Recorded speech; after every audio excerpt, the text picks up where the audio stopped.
द्विघात समीकरण पार्ट 2 में हम लोग देखेंगे x square plus 5x plus 6 equal to 0 की शून्यांक गुणनखंड विधि से ज्ञात करने हैं। तो गुणनखंड विधि से शून्यांक ज्ञात करने के लिए आपको करना क्या है, दिए हुए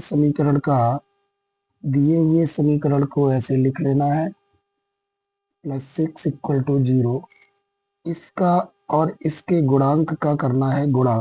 तो इसका और इसके गुणांक का गुणा करेंगे तो 6 बन जा 6 फैक्टर करने हैं। इस 6 के ऐसे फैक्टर करने हैं कि जोड़ने पर 5x हो जाए।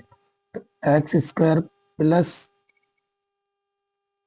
6 के ऐसे फैक्टर करने हैं कि यहाँ पर जोड़ने पर 5 हो जाए, तो अर्थात 2 3 जा 6 और बाहर x लिख देंगे plus 6 equal to 0। X square x का अंदर गुणा करेंगे तो ये हो जाएगा 2x plus 3x plus 6 equal to 0। इन दोनों में दो दो की पेयर ऐसे बना लेंगे। दो दो की पेयर बनाने के पश्चात यहाँ पर करना क्या है, एक्स स्क्वायर प्लस 2x में x कॉमन है, x प्लस 2 बचा, 3 कॉमन ले लेंगे तो x प्लस 2 बचेगा। दोनों में ये कॉमन है, x प्लस 2 कॉमन है तो x प्लस 2 को बाहर रखेंगे, बचा हुआ एक ब्रैकेट में बंद कर देंगे, x प्लस 3 इक्वल टू 0। एक बार जब करना है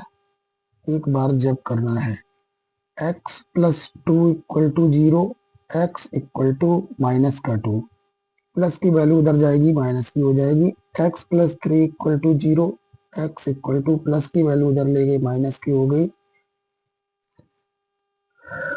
शून्यांक हो गए आपके शून्यांक x इक्वल टू -2 -3।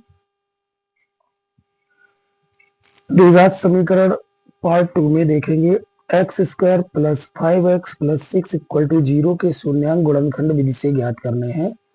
गुणनखंड विधि से शून्यांक ज्ञात करने के लिए हम लोगों को करना क्या है, दिए हुए समीकरण x square plus 5x plus 6 बराबर 0 को इस प्रकार से लिख लेना है।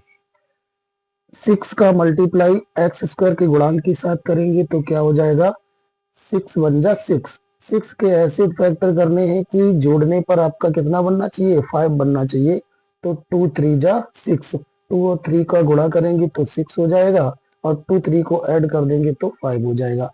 यहाँ पर वही हमने किया, x square plus 2 plus 3 into x plus 6। X square x का अंदर गुणा करेंगे 2x plus 3x plus 6 equal to 0।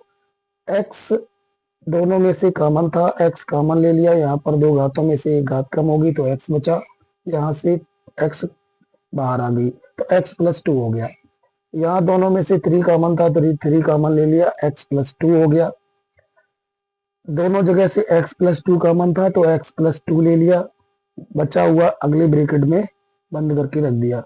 दोनों को एक बार 0 के बराबर किया तो plus value x plus 2 equal to 0। इसको इधर लेके गए, x इक्वल टू -2 हो गया, x प्लस 3 इक्वल टू 0 लिया, x इक्वल टू कितना हो गया, -3 हो गया। शून्यांक आपके सामने हो गए x इक्वल टू -2 और -3।